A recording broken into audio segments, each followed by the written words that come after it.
Are you ready that I can call on you tonight for answers? Yes. Good. It could happen, that I get a sudden wave of amnesia or fatigue, perhaps, and then I will look to you. Okay. All right, page White Magic. Purity of motive has become a habit of the mind, somewhere between the second and the third initiation, and we are no longer a hazard. All right. May I remind all who read that the establishing and stabilizing of right habits is, for the aspirant to discipleship, a prime requisite. Those who are working in the field of planetary evolution are looking for dependable instruments. That's us, right? And this cannot be too emphatically impressed upon all of you. Who did he say he was writing this book for again? Was it aspirants, probationers, disciples, or what was it? The accepted disciples? It was probationary disciples, he said, right? Sometimes a rather difficult book for probationary disciples, but okay. People whose emotional moods and feelings run riot. I guess we could call that in a way drowning, couldn't we? Whoopsie. We found, by the way, that number thing. It was in a footnote on page 1140. So numbers on the concrete mental plane and geometrical symbolism on the abstract mental plane. Okay, so let's see. I want to just underline this very quickly. Don't you miss singing, though? Come on, admit it. Yes. I knew you. I knew you did. All right. So this is a. Remember, we discussed two types of drowning, and this is the one type of drowning, engulfment. But not devitalization. So people whose emotional moods and feelings run riot or who lack physical control cannot be counted upon in an emergency by those who are seeking helpers. It's very simple. Just like in any company or enterprise, you look for people you can count on, people you can trust, and they have to prove themselves. So I guess we're in the business of proving ourselves at this time. People whose minds are clouded, or whose inability to hold the mind steady in the light is inherent, because it happens to all of us now and then, right? We do have those moments of cloudiness, but he's talking about all the time, are unsuitable workers in the high places of world endeavor. So he's trying to encourage us to become suitable. This remark need deter no one in these groups from pushing forward, for the recognition of a defect is a preliminary step towards its overcoming. It all just sounds like good common sense, doesn't it? We have to be able to see ourselves first. So this is where, we have that Acklery formula: alignment, crisis, light, revelation, integration. And this is the period of light, or the recognition of defects. But at least it can be cleared up if we recognize them. These groups are in training, and this must be borne in mind, or else discouragement is apt to ensue when the ideal is enunciated. I wouldn't be surprised but that it will be a couple of incarnations, one or two or more, before we're really ready to go with all that we have learned assimilated in a practical manner. Does anyone here ever get discouraged? Yes. When you do, what do you do with your discouragement? Slap myself normally. Do you say? Yes. I find sometimes meditation does help. I'll try that. Yeah, I suppose, and that's the time, I suppose, to really disidentify with the astral body, or the Kama Manus, and to repeat that thing that he said, let reality govern my every thought and truth be the master of my life. And he said, what did we discuss the other day where he said, the disciple has to realize that no source of, how does it go? Nothing of a painful or disturbing nature, paraphrase, arising in the astral body matters in the very least. Didn't he say that? Yes.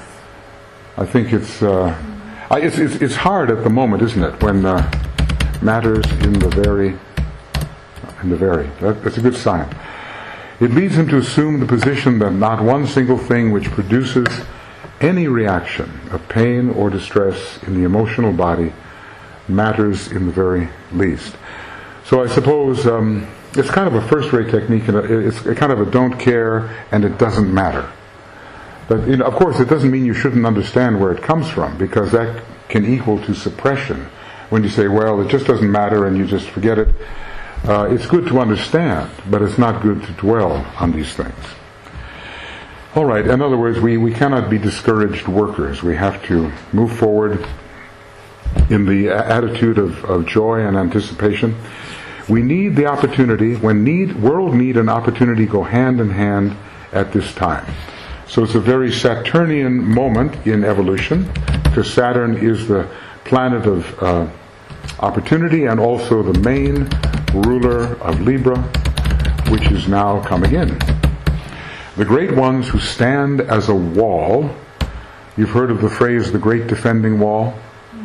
It's a magnificent thought. He says, some of you are marked out for protection. Those especially who are preparing for the reappearance of the Christ. Marked out for protection. And Master Moria talks about how easy it would be to attack the usual spiritual worker. But they do manage to protect those who are working. At least there's a certain deferral of karma. So he's another one, and especially he strengthens and protects the world aspirants and disciples. The great ones who stand as a wall between humanity and planetary karma. It's a deferral of karma. No true karma can be indefinitely deferred, but while you are needed, you're allowed the space to do what you can do. We are told they are hard-pressed at this time, the great ones. And I assure you that this is but an inadequate statement of the case. They don't usually complain very much, but the pressure on them would be crushing if we were to try to apply it to ourselves. We oftentimes think our load is just plenty, like we couldn't stand another little bit. But we can only, by comparison, imagine. I have this image in my mind of Master Moria running into a room, taking off one hat, putting on another, and running out. It's a story. But I think it's one of those stories that circulates around occult groups. But it is kind of a symbol of the incredible pressure under which they work. The thoughts of men since the middle of the Atlantean period have steadily been attracted towards the destructive or left-hand path. Well, that's a long time. That's 4 or 5 million years ago. That's a long time of desiring matter and form. Because selfishness has been the motive and self-interest the dominant factor. Part of the work of the Christ when he came 2,000 years ago was to offset this tendency by the inculcation through example and precept of sacrifice and unselfishness. And the martyr spirit, tinctured as it often was by hysteria and heavenly self-interest, I have to say I like his humor, was one of the results of this endeavor. So that was a particularly sixth ray quality, and we are somewhat outgrowing the martyr spirit, but as we know, martyrdom is much discussed today in certain religions, and it's sort of the tail end of this sixth ray expression. And even Master M says, well, do you want to know the fastest way? He says, martyrdom is the fastest way. I find that a difficult, it's a hard saying, but I'm sure he meant what he said. Seen from the standpoint of the hierarchy, the effort has been successful. For the Christian spirit stands for reorientation to heavenly things. And it's just that we have to reinterpret heaven in a less selfish way.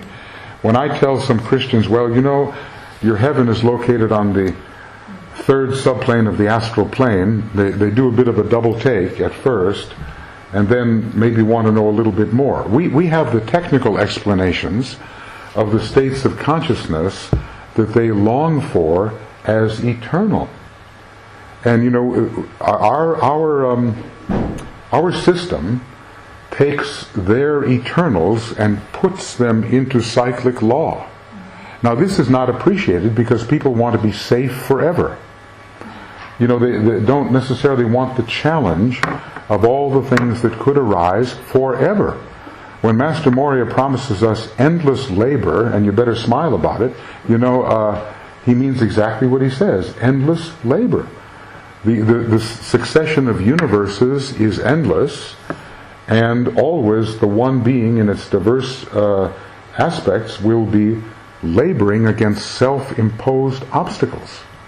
Have you heard the old philosophical saying that God is not God unless he can make the stone he cannot lift? This is interesting, you know. It's a bit anthropomorphic, you know. I mean, God as man, but there's something to that whole idea of self-limitation. So we will have labor in a self-limited, creative scenario forever. And thus it has been forever.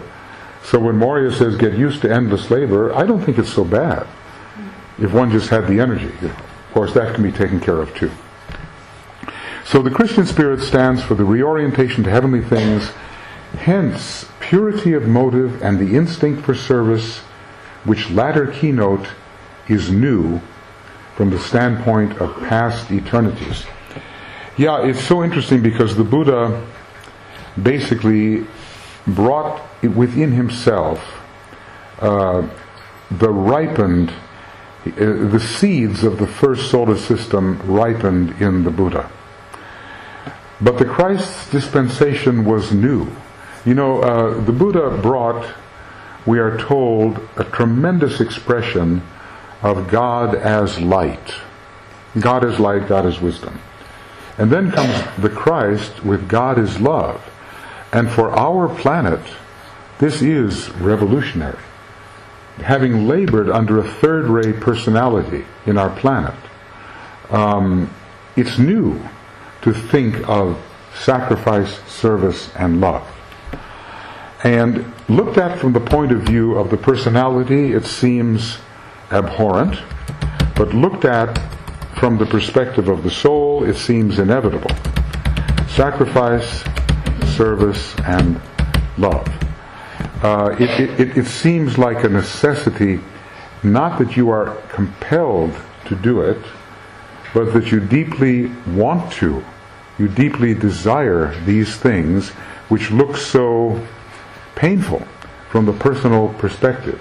I mean, I'm sure if we could spend just an hour in the consciousness of the Christ, it would be an overwhelming, totally life-changing experience. Even a few seconds, even a few minutes, you know, has a profound effect. It's just a whole different way of looking at things. It's based upon the second principle, which is meant to emerge on our planet. And the amazing thing is that people can get so caught up in the third aspect that there's just no appreciation for this other aspect at all. And the worst examples of that are the third aspect, Black Lodge, which think that it's totally ridiculous to get caught up in the second aspect. They see no value in it at all. It's completely insane to them. And they are sincere in thinking that it is worthless. but just a few moments in the right presence and we know the difference, maybe forever. In spite of this, however, in spite of the relative success from the point of view of the hierarchy, the tendency to selfish interest is the most potent factor in the world at this time. Oh, this was written in the early 30s, of course, but that's not so long ago. And we certainly have, he said, watch out, you have selfish individuals now, watch out what might happen if you get selfish groups. And, well, we have it now. We have very selfish groups looking out for their own interests. I suppose it's always a balance, because the new groups are also emerging who are very altruistic. Anyway, the tendency to selfish interest is the most potent factor in the world at this time.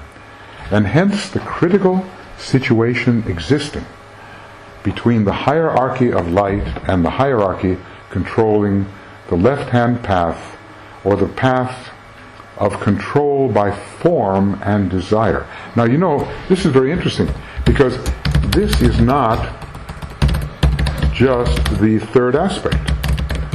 This is the perversion of the second aspect. Because the second aspect, the form, is actually a second aspect phenomenon.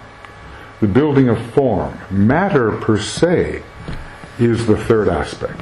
But form is conditioned by the second aspect, because it brings together on a geometrical basis it aggregates matter on a geometrical basis, the form builder. And desire is a reflection of the second aspect. So in a way, we are looking at second aspect happenings within the general third aspect of the lower part of the solar logos. So now, when was this written? World War II had not occurred. Had not occurred. And it was the profound hope of the hierarchy after 1918, they emerged then, that no further extension of the World War would be needed. But there was a further extension, and so later in his books, D.K. referred to 1914 to 1945, the two phases of one war. Now, one can only hope that we're not dealing with a tertiary extension of the same process, because selfishness has certainly not been defeated. I suppose a certain number of second-degree initiates, were they to be able to appear, would weigh in heavily against world selfishness.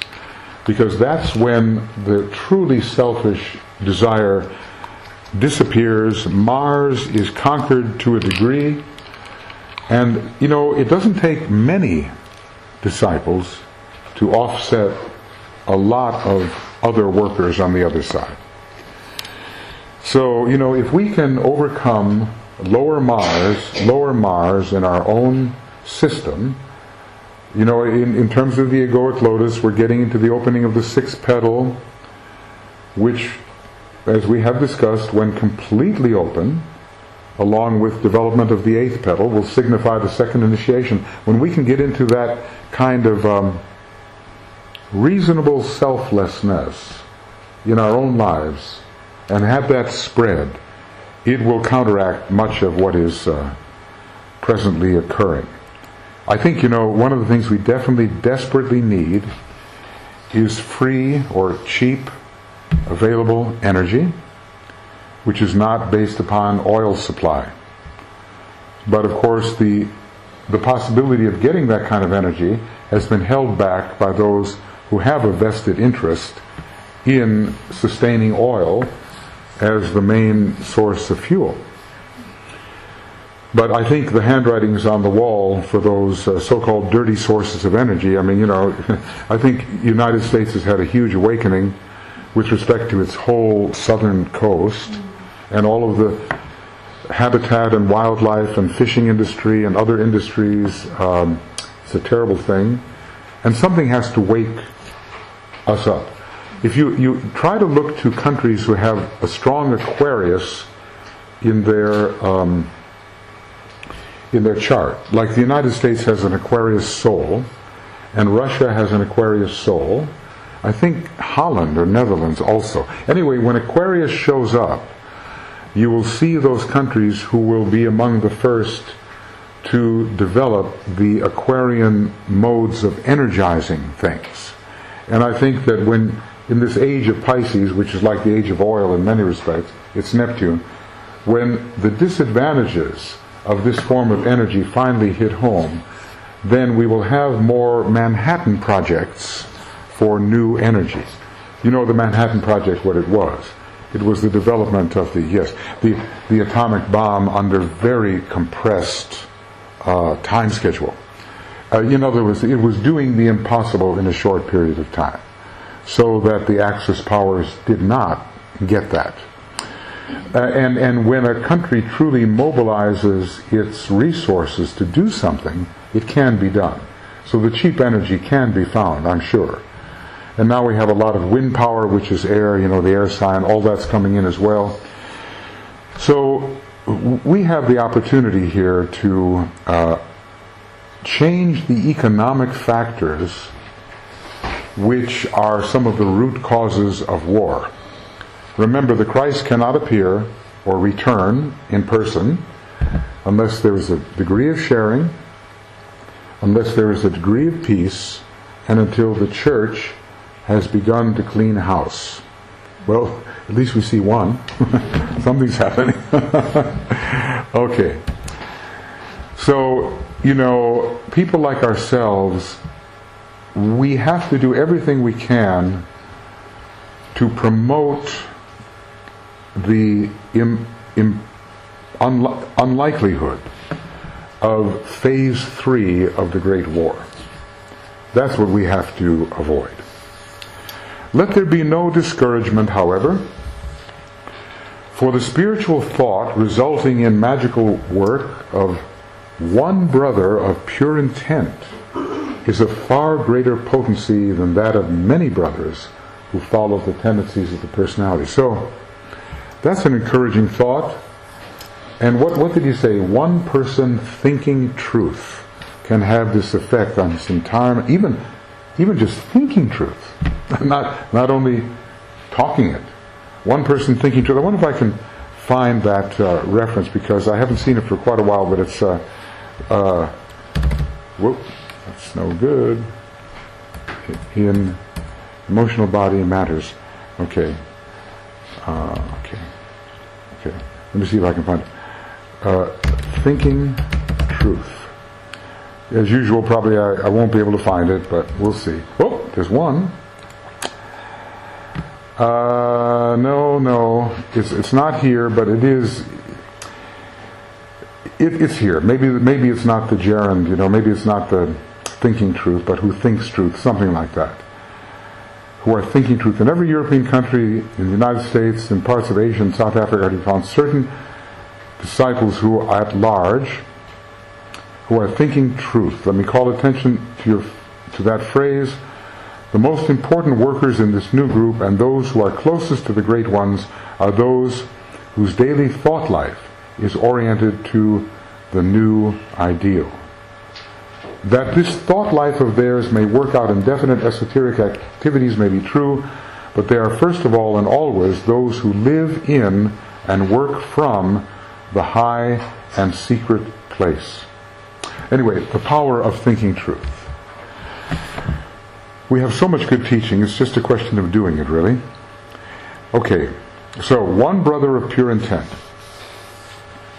Though every aspirant, as he grasps the magnitude of the plan and surveys the forces arrayed against him, may be overcome by the apparent futility of his effort, and there's DK with that qualifier, apparent futility, and the seeming smallness of the part he plays, let him remember that there is a steadily growing group of those similar to him, and that this is a group effort.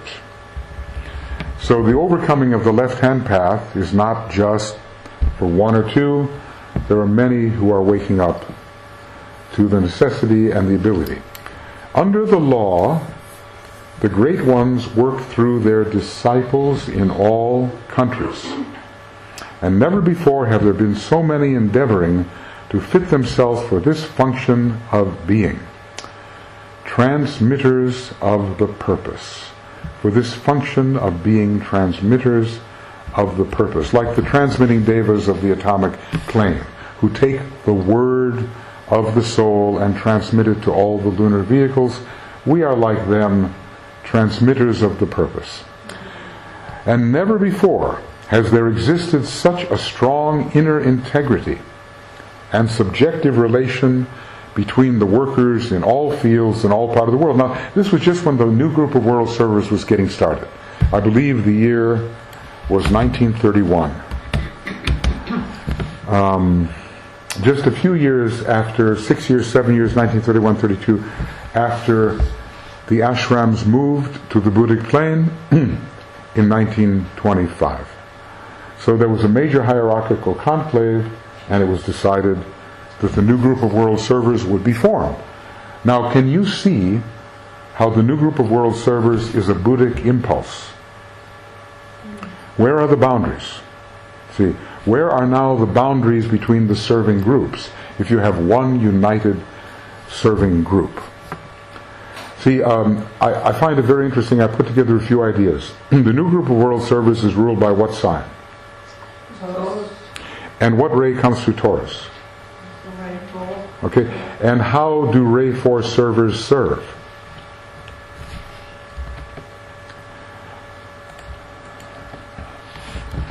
What do they do?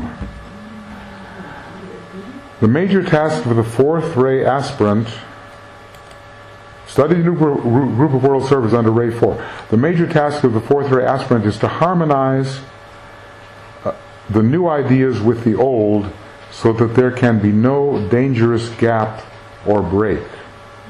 They are those who bring about a righteous compromise and adapt the new and the old so that the true pattern is preserved.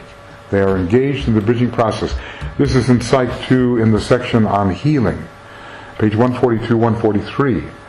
So, which plane is the plane of harmony? Fourth plane, the Buddhic plane. New group of world servers, fourth ray, plane of harmony, Buddhi, wholeness.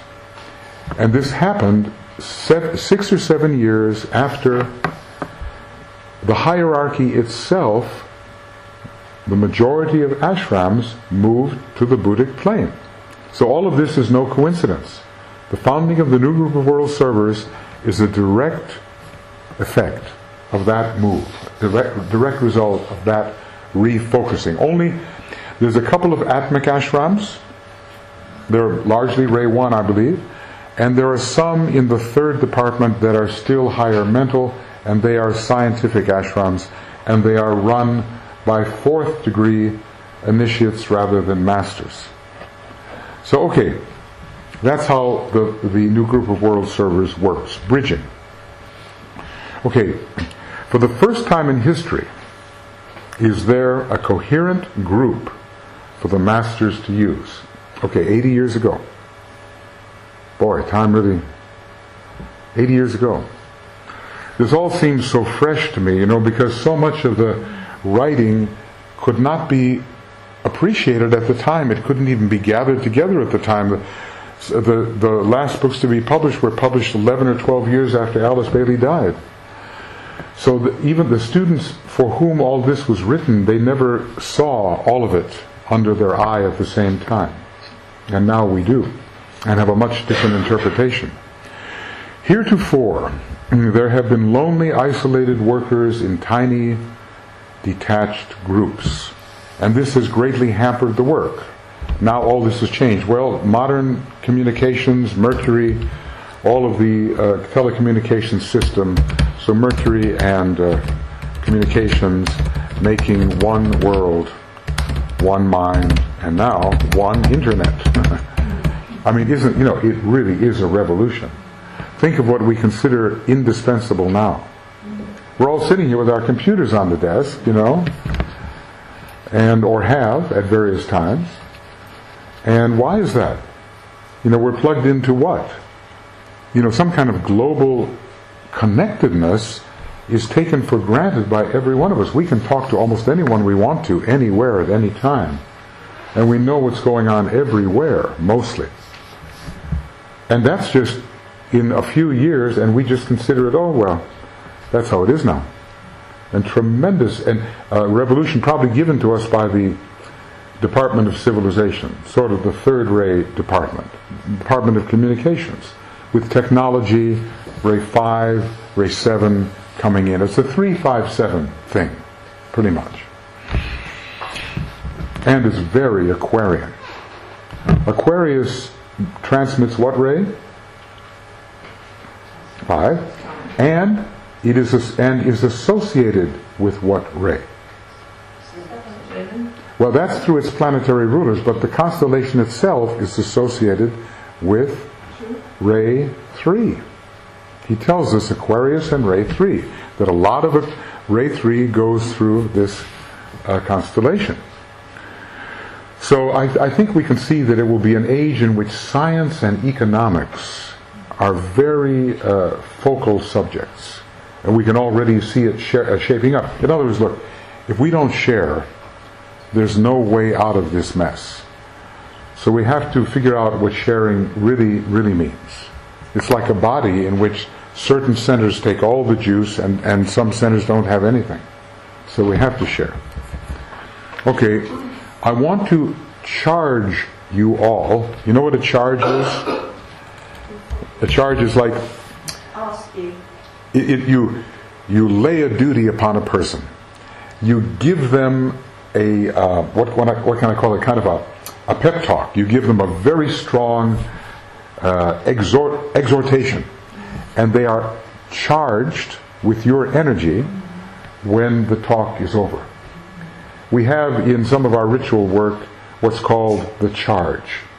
So after the candidate has been through a lot of work, the master of the lodge comes down after much work and gives the candidate the charge, meaning it's sort of like the destiny for what he has to do. I want to charge you all to realize this and to work to substantiate this group integrity and to develop the power to recognize all such workers everywhere under any name or organization and to cooperate with them when so recognized. And many or some have been in the arcane school. Who's been in the arcane school here? A number of us. And we all remember on our meditation report form the very last thing, have you recognized any members of the new group of world servers? Which is important because it strengthens their hands and it strengthens our connection. So cooperate with them when you recognize them. This is not easy because it presupposes an inner sensitiveness to the plan and the ability to recognize principles and not just differences in technique.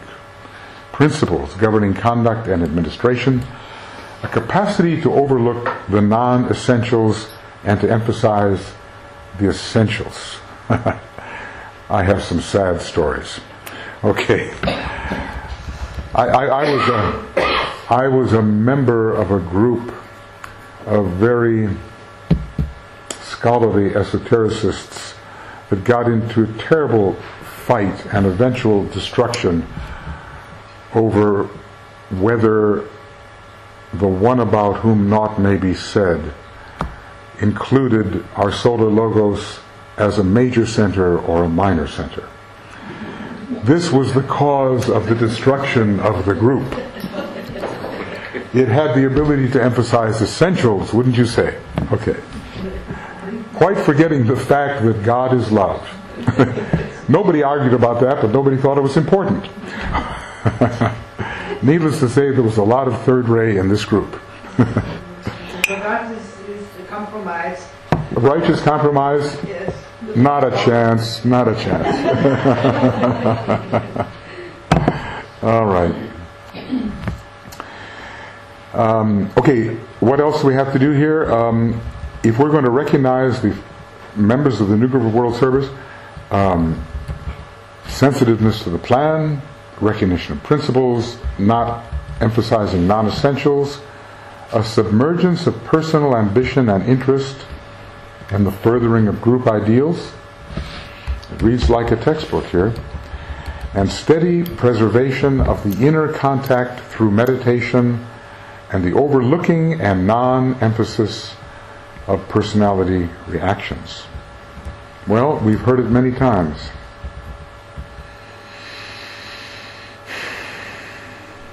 If we're going to emphasize the group integrity, DK gives us a charge to try to do these things. Okay, these are the basic prerequisites and should receive the attention of workers and students in all groups.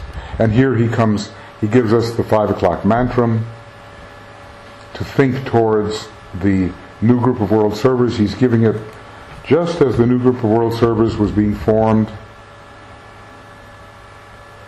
We have committed it to memory, we do use it.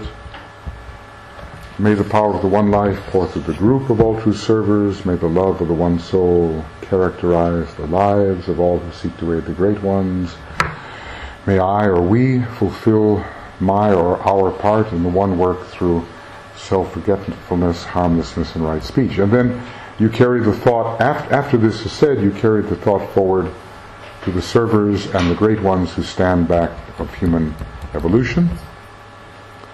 And this can be done in a few seconds, and he says, will not only aid the magical work of the forces of light, but will serve to stabilize the individual. Sounds worthy. How many people use this?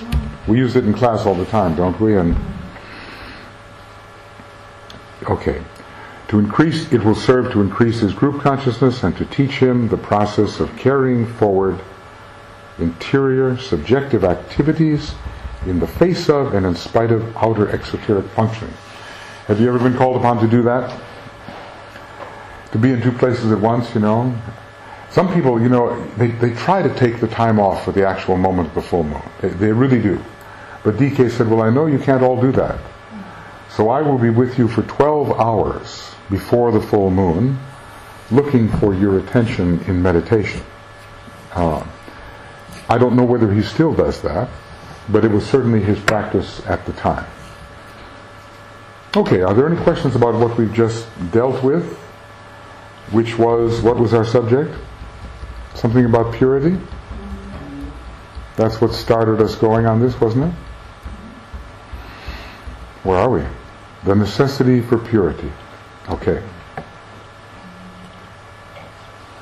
And now we come to a chapter called Fundamental Forms. Okay, who would like to... Here, Julie, I'll give it to you. You read this. The simplicity of this will mind such that in a few words the entire process of creative evolution is summarized. The mental plane an idea takes form. On the desired plane sentient energy pervades the form. Under the evolutionary process the form swells and grows. Okay, we'll just take that bit. A simple rule which is wide in application and complex in analysis, he tells us.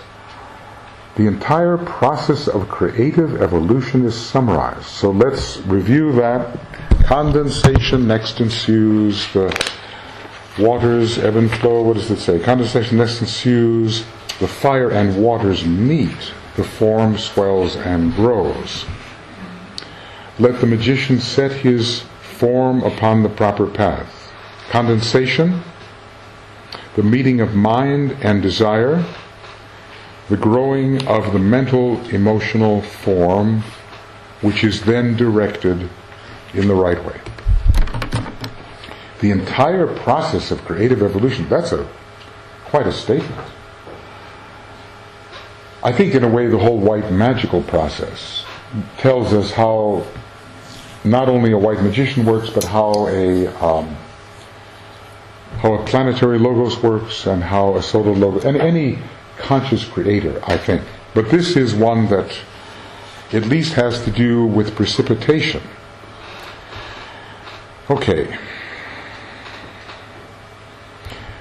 And then, through the right direction. Through the right direction direction of the form and its orientation in the needed direction, the purpose of the thinker is fulfilled. How do you orient a form when you create it in your mind? What do you do? Send it forward. Yes, and is the factor of direction involved?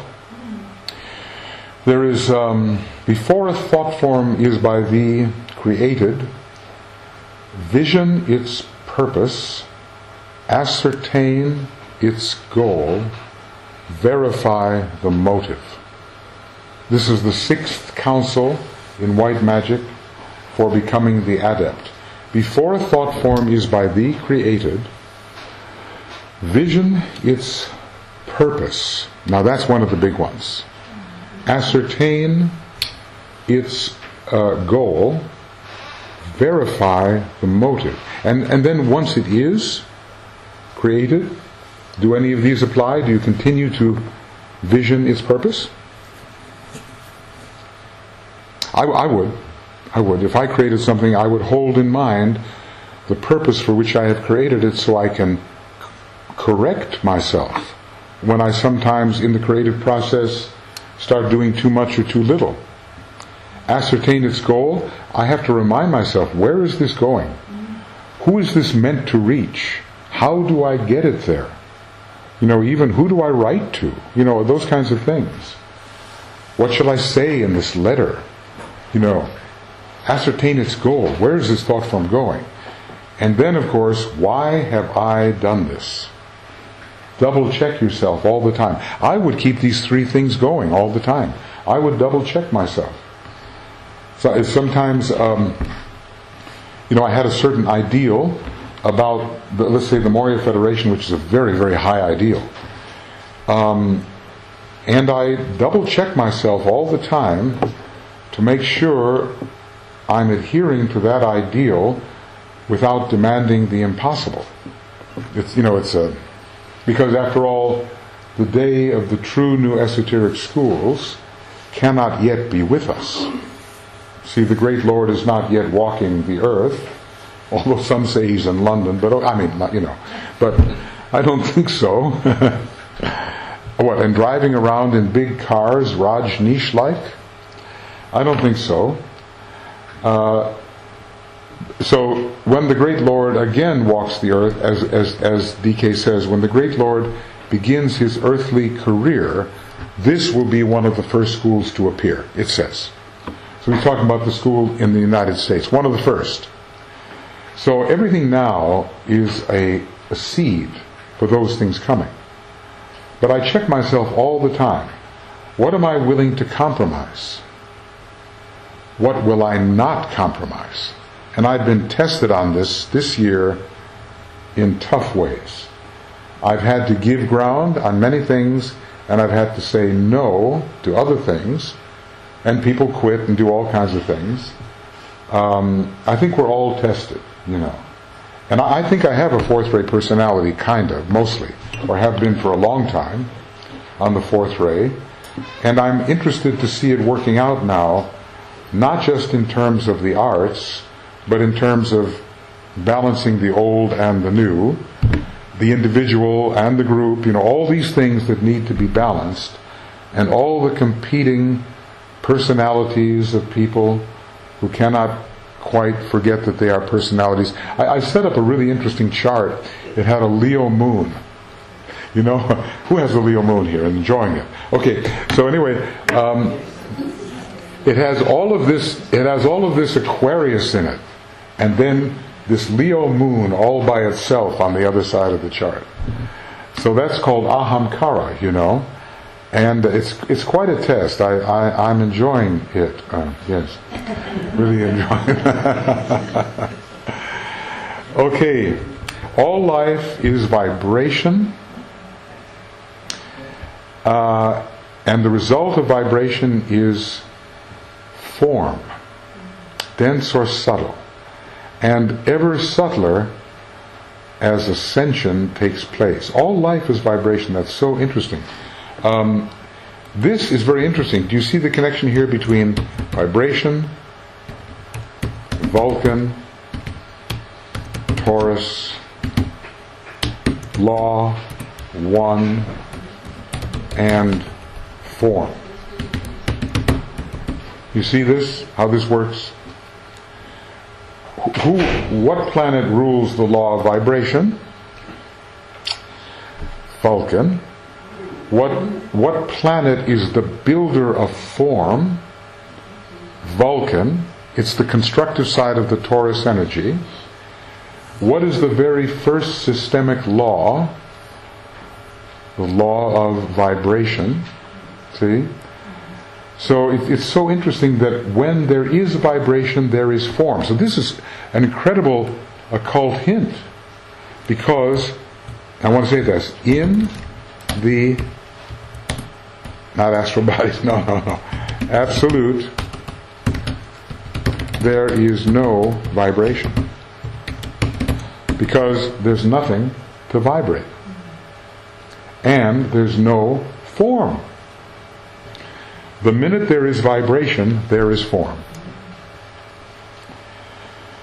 This is a tough metaphysical question, but it's so interesting to see that this planet that is used by the Manu to create form and anchor form and hold form down into a stable condition to receive the spirit is the same planet ruling the law of vibration.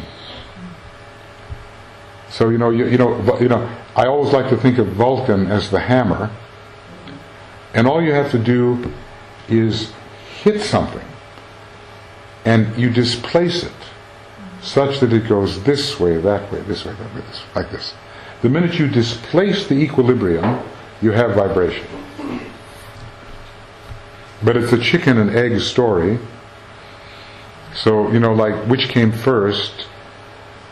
That which, okay, it's a question of the, do you need something in order to have it vibrate, or is the appearance of vibration something? It's a chicken and egg story, you know, so what really is vibration? Yes. The one life, is that vibration? Is the vibration. Is a vibration. Well, you know, the great breath is a vibration. The great breath itself is a vibration. But could you imagine the one life, yeah, on the atomic level, yeah, without form? Well, you know, this gets into our metaphysics again.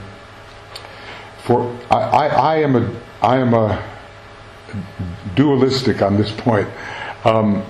When I think of the one life, I say, which one life am I thinking about? I've got two one lives. Do I think of the one life who is the universal life that appeared as life in the out-breath of the great breath? So that to me is like the one life. Or do I think of the one life as that which exists, can't use that word, that which during the in-breath? In other words, do I think of the absolute as the one life, or do I think of that which the absolute became as the one life? And then I sort of have dichotomized those things, so I can't really solve it yet. If we think of it as the in-breath of the absolute, Yeah. it is life, but is it also vibration? Well, to me, the fundamental vibration is the breath. When I think about the great breath, which has been going on forever, between non-being, being, non-being, being, that to me is the fundamental periodicity, if you will. The law of periodicity is ruled by the its greatest example is the great breath. And then there are many other examples as they go down. But the question is, you know, there's vibration, because we usually think, well, for something to vibrate, there's got to be something that vibrates. But maybe there's nothing and there's still vibration. I'm willing to discuss it ad nauseum for 3 hours sometime. Not now, please. No. No, but then if I offered you the choice of discussing this for 3 hours or singing, what would you choose? No, we discussed Yeah, I figured that. Thank you. As the pulsating life progresses, its rate of vibration changes. Well, this is interesting too, because pulsation is a first ray action. We hear about the first ray as the power that touches and then withdraws. That's very much like the whole idea of the great breath, and we relate breathing to the first ray. So if you look at the center of the jewel in the lotus, it doesn't move this way or that way. DK says it just pulsates. And Dane Rudyard has a book called The Pulse of Life. The life aspect itself, the first ray in the heart, is involved with this on-off, being, no being, being, no being. See, life, death, this is all controlled by the first ray. So whatever it is that's pulsating, it increases its rate of vibration. And in the changing of vibration lies hid the secret of form shattering and form building. Because forms will shatter if that of which they are made reach a certain vibratory pitch. And that which appears to be nothing will condense if the material slows down enough to create the illusion of density. So this is very interesting to me. I'm getting a lesson on Vulcan here as I look at this, because Vulcan rules both form shattering, the hammer, and form building, the hammer. You know, in one case, the hammer hits the nail to bring things together and hold things together. And it forges the connections between things. Like I'm thinking about some of these houses that are made with wooden pegs. And they're not even, they all just fit together very beautifully because it's crafted in that way. And Vulcan is all of the pieces that are brought together to fit together.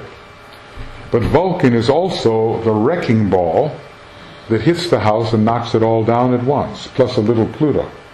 Yeah. Yeah. I'm going to ask a question. Isn't it Pluto and Vulcan working together? Does the top of the head and the base of the spine work together? So the answer will have to be yes, because one of the rulers of the top of the head is Vulcan, and the ruler of the base of the spine is Pluto, and they absolutely work together. So you know, I would ask you from an astrological angle, if you have a Sun-Pluto conjunction, or a Sun opposition to Pluto, could it be that Vulcan and Pluto are working together? Because Vulcan is so close to the Sun. Although, it's hit or miss now these days. But some people say that Vulcan is close to the Sun but can be a little farther away. So if in this opposition you hit Vulcan rather than the Sun, you will know. Because Vulcan causes what's called the combust in astrology. The combust is the negating of the quality of the planet involved because of contact with the Sun. But sometimes planets contacting the Sun are not combust, they're just fine. And sometimes contacting the Sun, they are combust. And it probably means that the combust ones, whose quality is negated, have contacted Vulcan, which has in a way gone like this. Because Vulcan is the pressure which keeps a thing from being what it might be. In other words, Vulcan can also be terribly repressive. In other words, Vulcan is a planet which can hold you down. And there are some so-called men of will who use Vulcan to suppress the masses. And we're all familiar with it. It's the downward pressure that keeps you from rising up. And that's a negative aspect of Vulcan. Anyway, I'm learning something here: form shattering and form building and vibration. Matter of fact, just think of it. When we can sing reality into being, we're going to be able to raise our pitch to make things disappear and lower our pitch to make things condense. We'll be able to imagine the whole range of vibrations, and the raising and the lowering of pitch will determine appearance and disappearance. Very low pitch means dense form. Very high pitch means ethereal substance, and so forth. Okay, how is the light back there? Is the heat coming through the top of the building oppressive? Are you being pressed down by light? No? Love it. You love it. Okay. But you are. I do as well. Well, look, it's not that I'm jealous of all the light you're receiving. I mean, it wouldn't be that. But we feel our personality has been shaped by the hammer of... Yes, exactly. Well, you know, and Vulcan is also the pressure of light. Light exerts a pressure. But Vulcan is a radiance that drives everything before it. Vulcan is like, like an atomic bomb goes off and you get this incredible flash. That's Vulcan.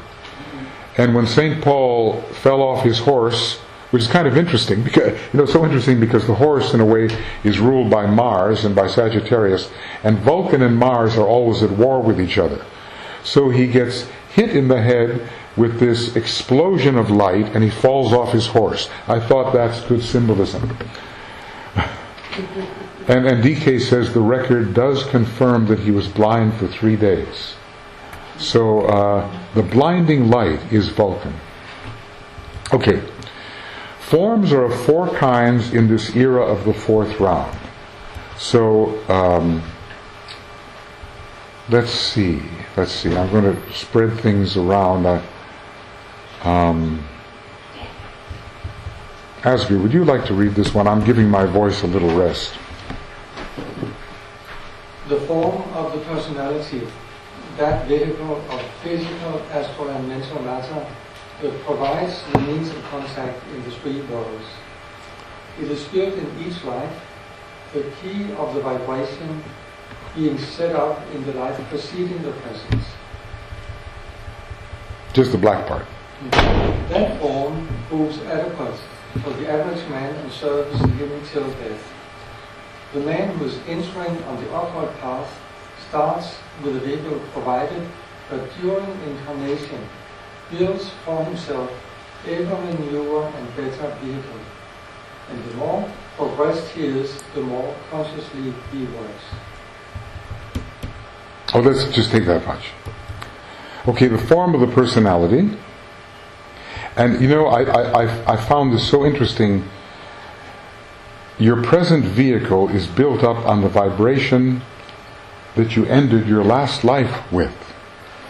And he also tells you that by the age of 21, what do you have?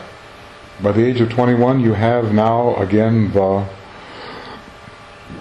same etheric body you had when you were in your last life. That's the condition. It takes 21 years to get it back to the condition it was. So it's so interesting. The personality ray changes often. He says, and he says to some of these people, by the time you are at the end of the present incarnation, you should have the first ray personality, which will be your personality ray in your next life. Meaning, we are setting up already a condition from the point of view of the rays, which is going to have continuity into the next life. It's almost like it's the same. And then DK says it's continuity.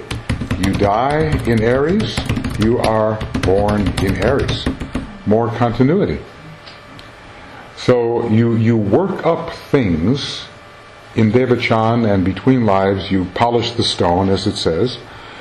You refine your technique, you learn more, but you come right back and you re-grasp the threads where you left them.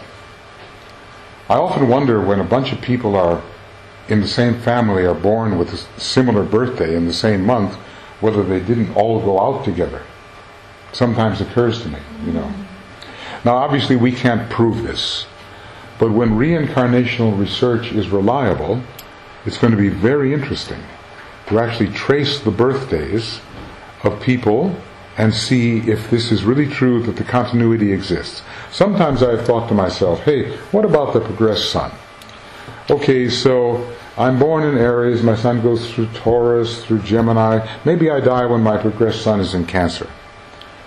Well, couldn't I just as easily pick up the threads in my next life and be born in Cancer because the sun moved to Cancer? But he seems to be very specific about it. You pick up the threads in the life you left it. And that's one of those controversial statements. And people say, oh, can't be, and that's nonsense, and it's too simple.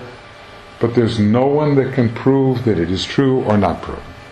Because the only psychic impressions that we have are not verifiable by a consensus of psychics, especially on these matters. Of a date, a specific date, and getting, let's say, 5 or 6 psychics to confirm that date of birth independently.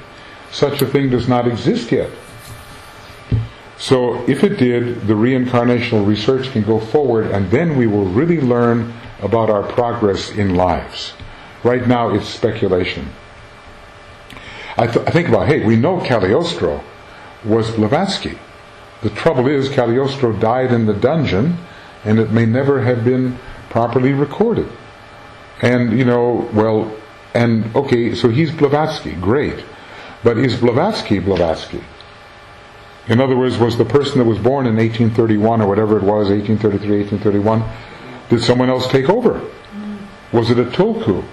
Was it a disciple who gave that body, and then some other entity came in and started to do the work? Which is also one of the theories. So, you can't be sure that when a person dies at a high level of initiation like Cagliostro, 3rd degree, that he might be born again or he might take over a body. We are told that you have to have a very interesting technical piece of information.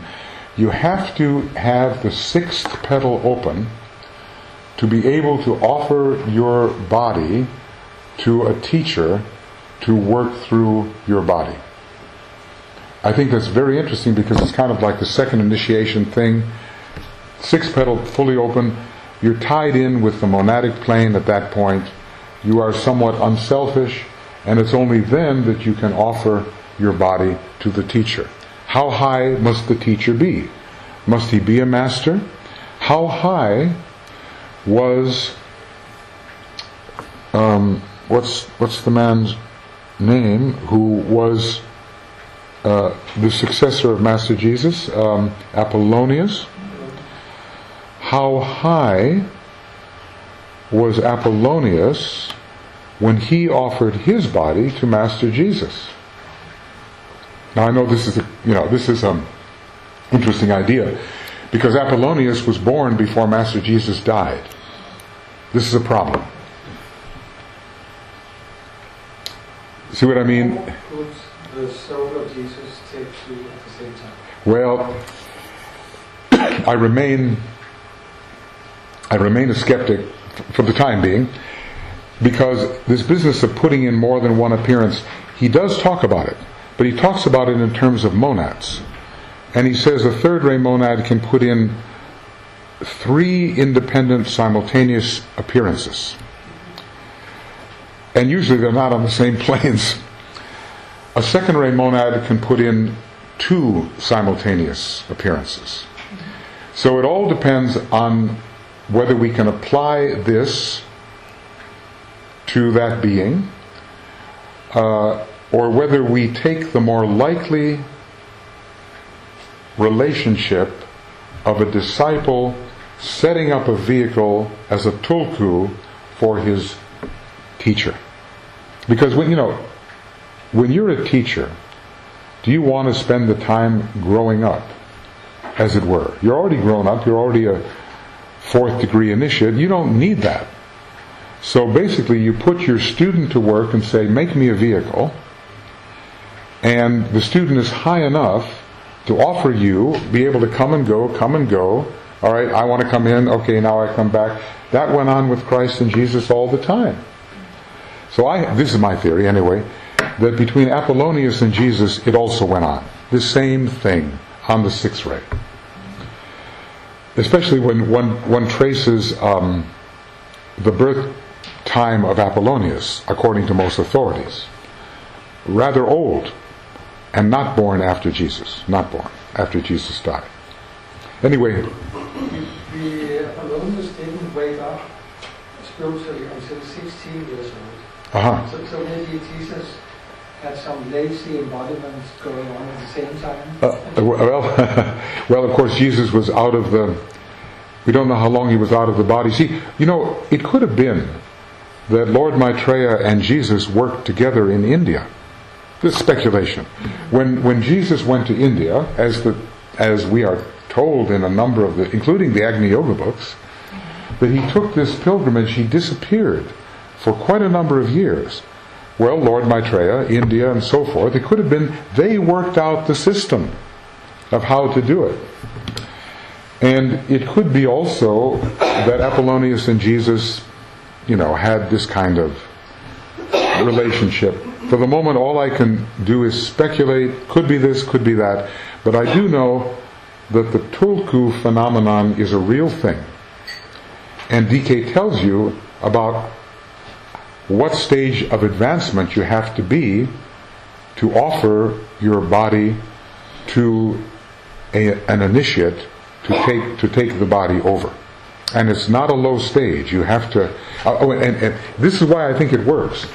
Because when you reach the 2nd degree, ruled by Neptune, having to do with the astral plane, you can go in and out of the body much more easily than before.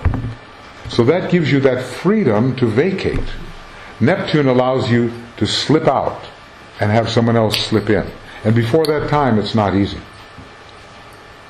Alright, anyway, just thoughts. The form, yes. What you just wrote there, you said you should have the first ray personality, which will be your personality ray in the next life. Yes, that's correct. You mean that? In other words, at the end of your life, you have one personality only. Yes. Here you are. You now have a 6th ray personality. Now you're 60 years old. Now you have a ray 1 personality. This is the same personality ray as you will have in your next life. There was a specific man, LTSK. He says, you have a 6th ray personality now. By the end of this life, you will have the same ray 1 personality as you will have in your next life. After your next life, you will have a ray 2 personality, or you are supposed to. We could always mess it up, The soul has a plan. So meaning that many disciples actually at the end of their lifetime change their personality. That's right.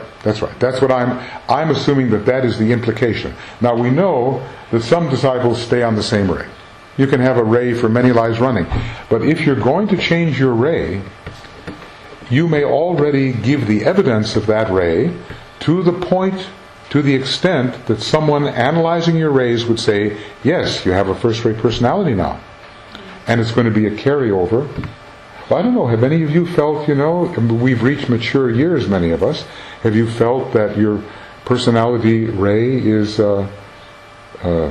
morphing, changing in any way?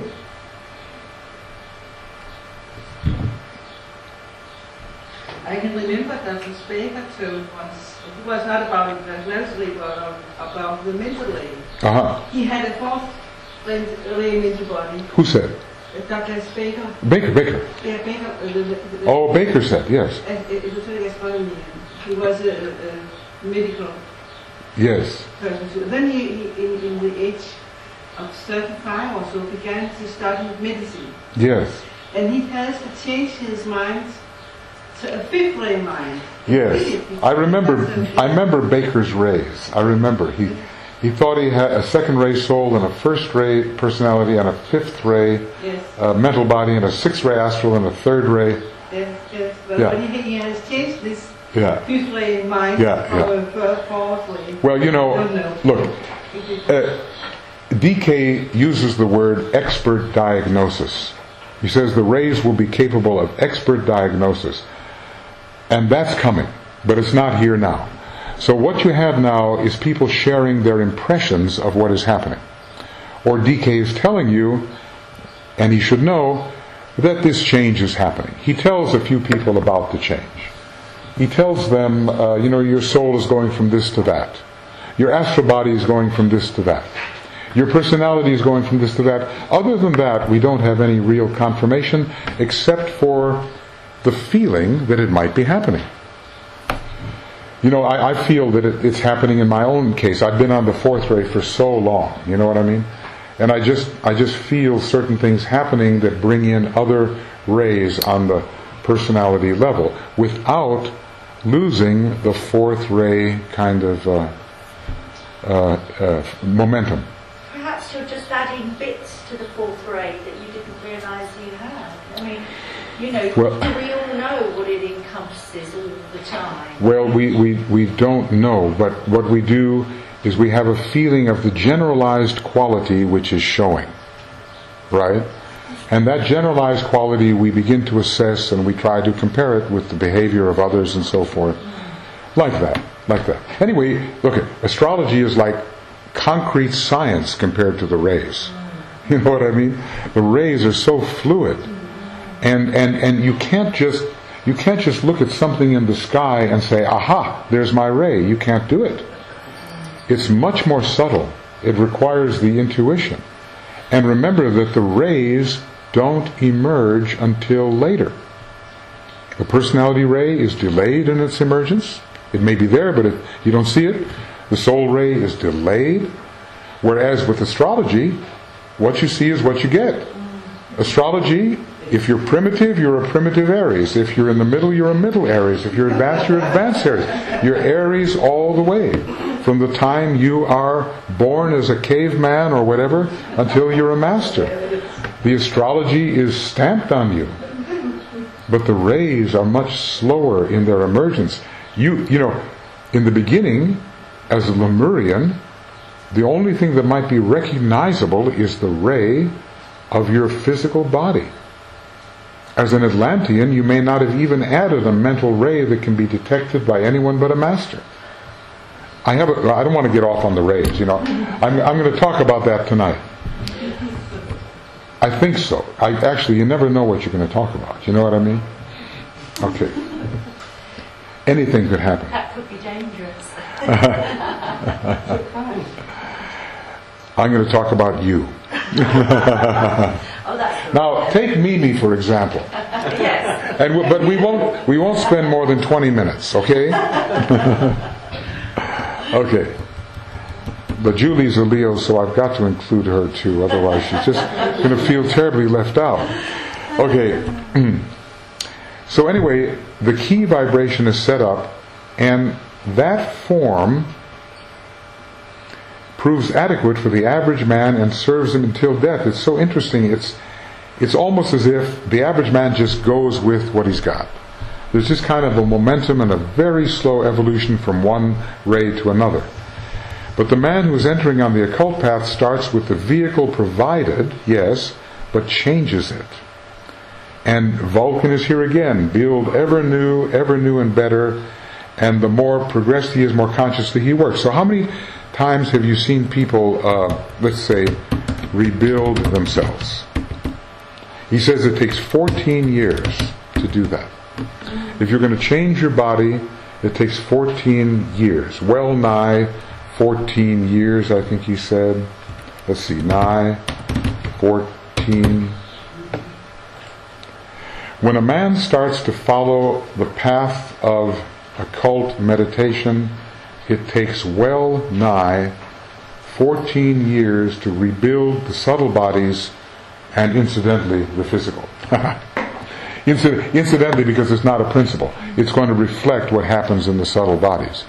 So the best way to rebuild your physical body seems to be to rebuild your subtle bodies first, and then it will all work out.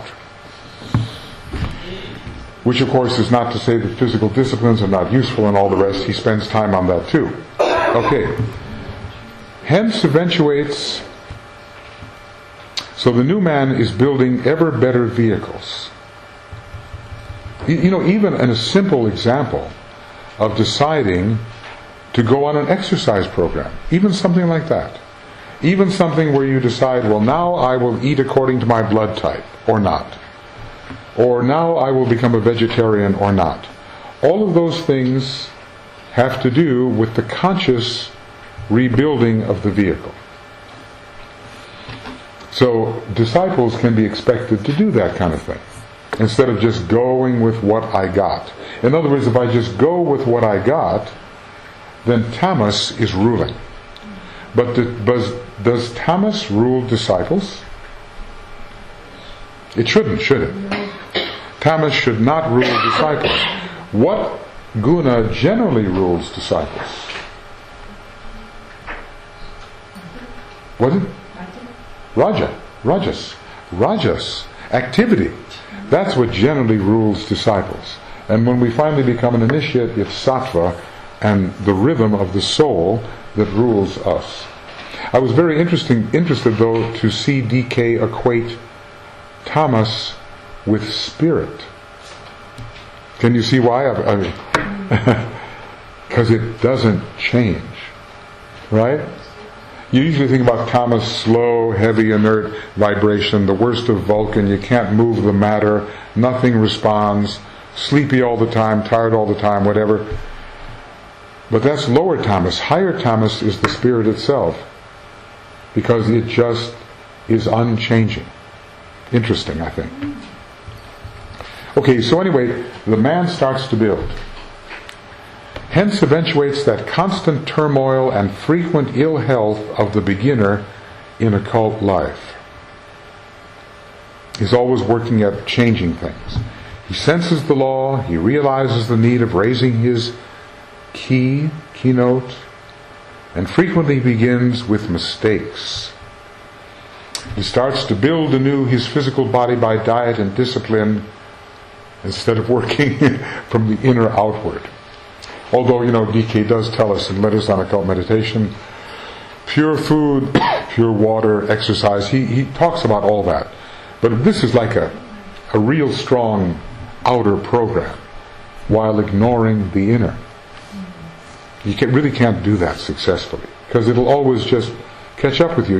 If your desire body is not taken care of, and you go on that big diet, and you look fantastic, that desire body is still there. And it will lead you back to the trough.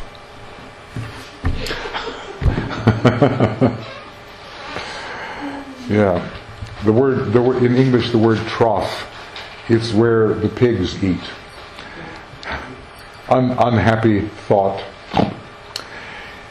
In the careful discipline of mind and the manipulation of thought matter, and in transmutation of emotion, comes the working out on the physical plane. Add to the two above physical plane purity as to food and manner of life, and in 7 years' time, the man has, well, there's fast ones and slow ones. In 7, 14. it was, well, 7 is half of 14. And in 7 years' time, the man has built for himself 3 new bodies around the permanent atoms. So I'll say here, Mimi, what happened to 14? I mean, I just want to know who said it, you know what I mean? For the future. Well, anyway, 7 and 14, the whole idea is rebuilding does not occur overnight. I'll tell you what I'm going to do, because I can see we're going to have this situation. I'm going to give us a little break now, and then we'll come back, and then we will call it quits at 5 o'clock. So you can take your 14 minutes now, and then come back, and we'll do our best to finish this up. Or maybe you just want to sit here and suffer. Okay. All right. Quick, the cookies are waiting. All right. The trough. The trough. The trough.